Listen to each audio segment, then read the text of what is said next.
Nakapanayam naman namin si MMDA General Manager and Undersecretary Corazon Jimenez tungkol sa ilang bagay na pinag-uusapan ngayon. Good afternoon po, Yusek Jimenez. Magandang hapon po, Sandro. Una po, matanong ko lang po, mula sa inyo lang, yung tingin ninyo, ano ang stand ng MMDA kaugnay ng mga local officials na sa inyong paniniwala ay responsible sa pagdadami ng mga informal settlers or maski yung mga may kaya naman na nagtatayo ng mga illegal structures na malalapit sa mga waterways? Oo. Sandro, hindi ba matagal na nating problema to? Hindi naman ito bago, ano? Way back in the 50s pa nga, marami na tayong informal settlers. Hindi lang nga natin na-control ang pagdami. But as far as the LGUs are concerned, no? Talagang sila rin, talagang mayroon silang mga plano. Ang ating lang pong nagiging problema na i-relocate ang ating mga enforcers, ang settlers pala, enforcers ang nasabi ko, settlers, ang dito, ang problema lang kasi nare-resist ng ating informal settlers na meron naman silang paglilipatan. If there are some LGUs na kulang pa ang paglilipatan, humihingi po tayo ng tulong sa NHA. Kung saan sila pwedeng makakuha ng mga bakanting lugar at mapagtatayuan ng mga low-cost housing. So, yung sinasabi na, kasi autonomous din naman ang LGU. Kahit naman po, ito ay coordinating body kami dito sa mga LGUs, it's still their decision ang LGU po. Yusek, matanong ko lang po, bukod po sa DILG, ano po ang tungkulin ng MMDA tungo sa pagtatanggal ng mga illegal structures na yan?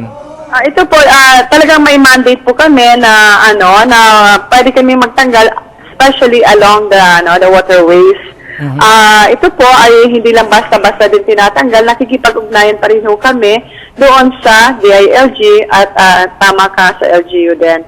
So there is always a line agency coordinating meeting yung tinatawag nating LIAC. So lahat ng ahensya na involved sa pagre-relocate, nag-uusap muna. Opo. Dahil hindi ka basta-basta lang nagre-relocate, kahit ikaw i-relocate kita, medyo mahirapan ka, hindi ba? Yung parang kailangan na hindi natin, i-consider din natin ang mga emosyon ng ating mga informal settlers, pero meron hong rin naman ito na kailangan talaga sila ialis sa waterways kasi nga ito yung nagiging sanhi ng pagbabaha, lalo na pag constricted na po ang riverways, natatakpan na ng bahay, at talagang nakita naman natin ito last week, no, during the monsoon rains. Kailan naman po ba yung pinaplanong pagsisimula ng aktual na pag-aalis ng mga illegal structures, pati siguro yung mga informal settlers? Kailan po yung... Pinag-uusapan na po ito ngayon. Si Secretary Singson, may nasabi na siya tungkol dyan. We are now coordinating with the DILG. Kanina, nasa DNR kami. This is about the ADAP Astero MOA signing. Pinag-uusapan na po kasi they have to identify who are these people. Although we have the numbers and some names, no, pero isa-isa po yung bibigyan ng notice yan. Maiba naman po tayo, Yusek, tungkol naman po dun sa Fabros Carabuena incident.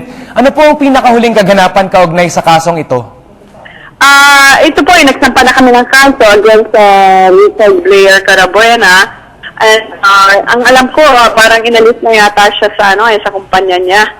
So, kung si Sonny Fabros, kami po, binigyan namin siya ng commendation, na-promote po siya. At ang dami hong nagiging fans ni Mang Sonny. Maraming tulong na naibibigay po sa kanya dahil alam natin ang katayuan niya sa buhay. Pero ang pinakamagandang lesson dito po ay ang isang taong napaka-speed naman ang kanyang pamumuhay at saka hindi mo siya ng laban, Pansin niyo naman, talagang he did a lot of restraint na hindi siya manlaban dun sa nanakit sa kanya. Sinasabi nga po, di ba, na dalawa po ang panig sa isang insidente. Kung si Carabuena po ang being held responsible para sa kanyang naging aksyon laban kay Mang Sonny Fabros, ano naman po ang inyong hakbang tungo sa pag-i-enhance ng interpersonal skills ng mga MMDA traffic enforcers? Siyempre, para ma-handle na rin po nila ng wasto yung mga ganyang insidente. Of course, meron po kaming mga sa aming mga traffic enforcers. One time we had values formation, hindi ho nawawala yan. Meron ho kaming tinatawag na disciplinary actions, kaya alam din ng aming enforcers yan. And we always remind them that they should do their task.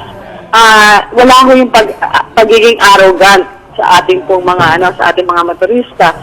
itong nangyari naman kay Fabros, hindi naman siya arrogante, nagbigay lang siya ng parang pananalita na, sir, hindi pwede dyan sa ganyang lugar. Di ba? May ganun lang ho siya eh. So, ang ano ko dito, sa aming traffic enforcement, hindi ko kami nagkukulang sa pagbigay ng paalala sa kanila. Do your work with so much discipline at kung ano naman, hindi sila disiplinado, may pataw din po kami sa kanila. Maraming salamat po, MMDA General Manager at Undersecretary Jimenez.